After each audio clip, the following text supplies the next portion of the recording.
Hello, hello. Today we're looking at my top 5 things to keep in mind when you are going to a thrift store or an antique store. Now there are a lot more. I could break this down into subcategories and give you so many more categories, but let's start here. So number 1 has to be baskets. All shapes, all sizes, colors, textures, weaves. This is a tiny little basket. It is really a pretty tiny basket, even though it's looking big on video, that I got for about $1.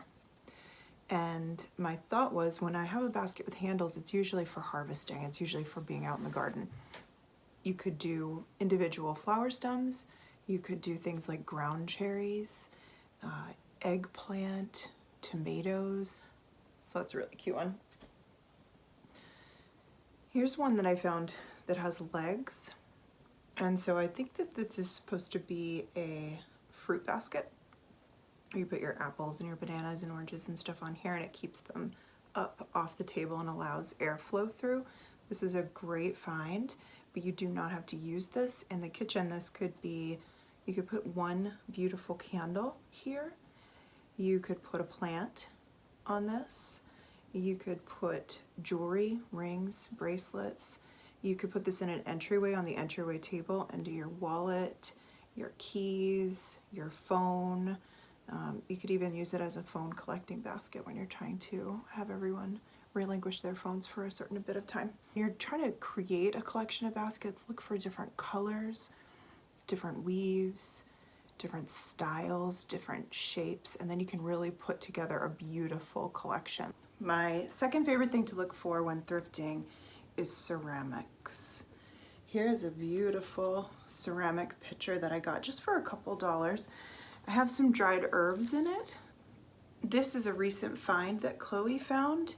It is a French onion soup bowl. It has that cute little hole at the top here, and it's just really pretty. We looked online, they sell from anywhere from $10 to $20, $30 depending. One of the things that I most want to find is a fermentation crock that has a lid. This had the lid. It's very tiny. It closes like that. Isn't that adorable? Again, this was like $3 maybe. I think we had a 20% off coupon as well. I love finding things like this that are, it could be a mug, it could be a planter, it could hold like makeup brushes, it could be a soup bowl, it could go on my desk and have beautiful pencils, it could have paintbrushes. Ooh, this would be good for paintbrushes. Isn't that beautiful? So it's so multi-purpose. Love to find things like that because then I can constantly change the use of it, what we're doing with it, where it is, where it lives. All right, so number 2, ceramics. All right, my next one is picture frames.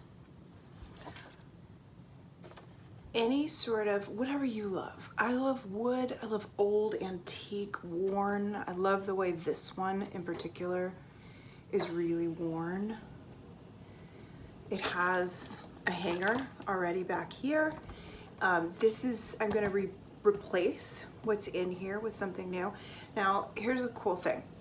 We always leave in what we find in the picture frame, so that sometimes they're like 3 or 4 layers deep as I change them out.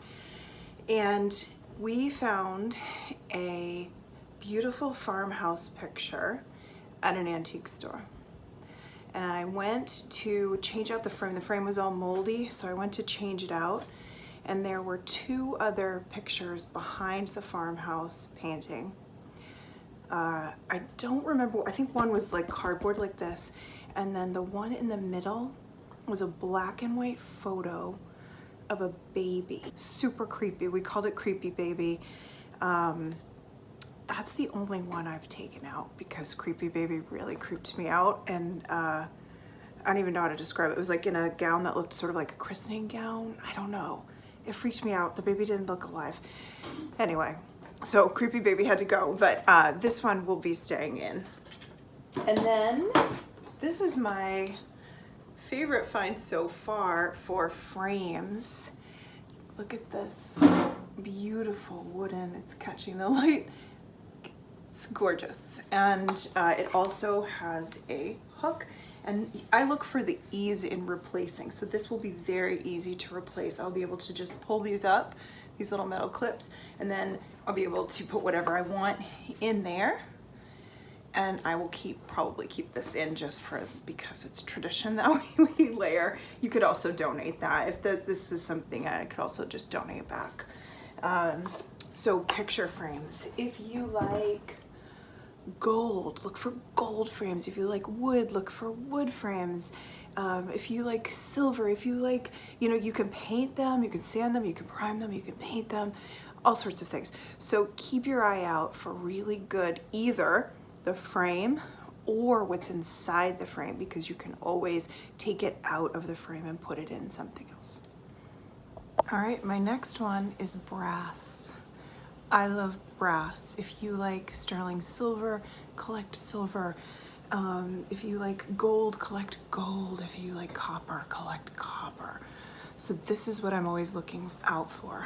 Brass, beautiful brass. These are napkin holders that I actually have thrifted over time, and I have a bunch and they just don't match. I just find them wherever I can, and they don't need to match because they're all brass, so they all go together. Candlesticks, getting much harder to find as brass is becoming more popular.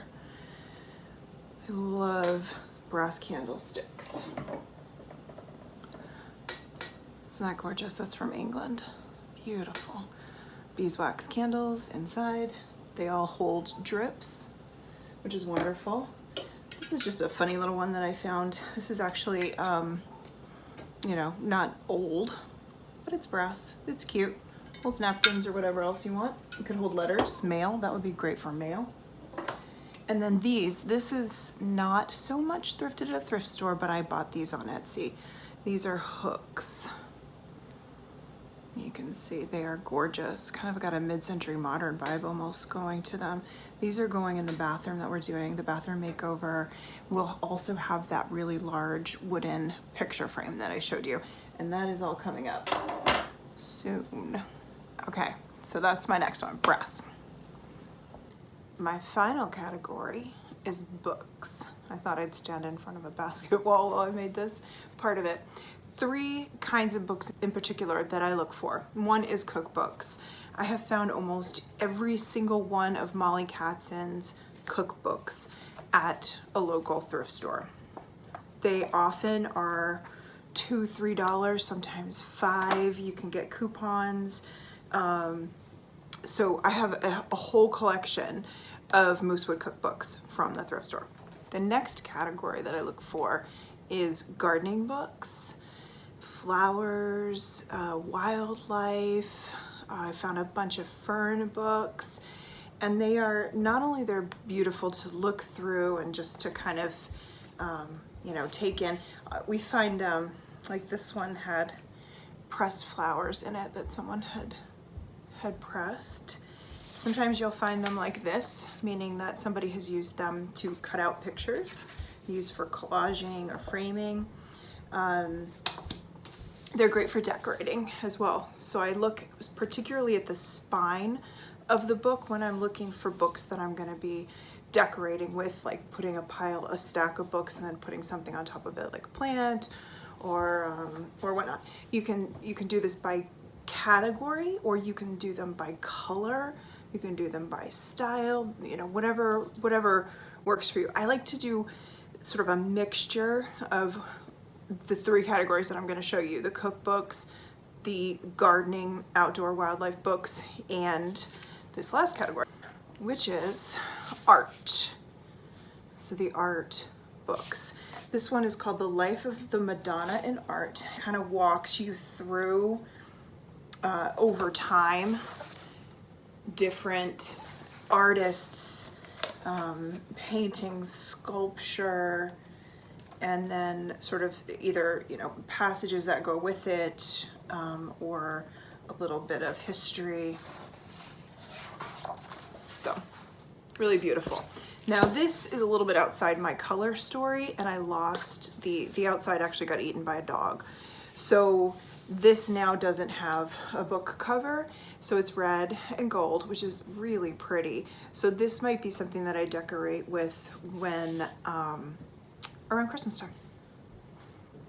Couple tips. One is keep the categories in mind, but try not to be too specific. If you go in thinking, I'm gonna find a brass candlestick, you're not staying open to the experience of just saying, oh, I'm just gonna see what's here. I like brass, I like ceramic, I like frames. So stay open to possibility. Second thing is, at one of our thrift stores, if you donate first, you will get a coupon for 20% off. But make a practice of an even exchange, reciprocity, right? So you're getting some new things. You can donate some things that just aren't you anymore, don't fit your sacred aesthetic, and can be passed on to somebody else. So either gift those things or donate them. If we go to this particular thrift store, we always donate first. We have a bag. I keep a bag at all times downstairs, and we just throw things into it as we're going through. When you have kids, you go through things so fast. Shoes, snow pants, coats, sweatshirts, things like that. So we're constantly rotating those things out. And then we're always refining, like getting rid of clutter. And your clutter will then become something really treasured to somebody else. All right, happy thrifting. As always, thank you so much for being here. Appreciate you.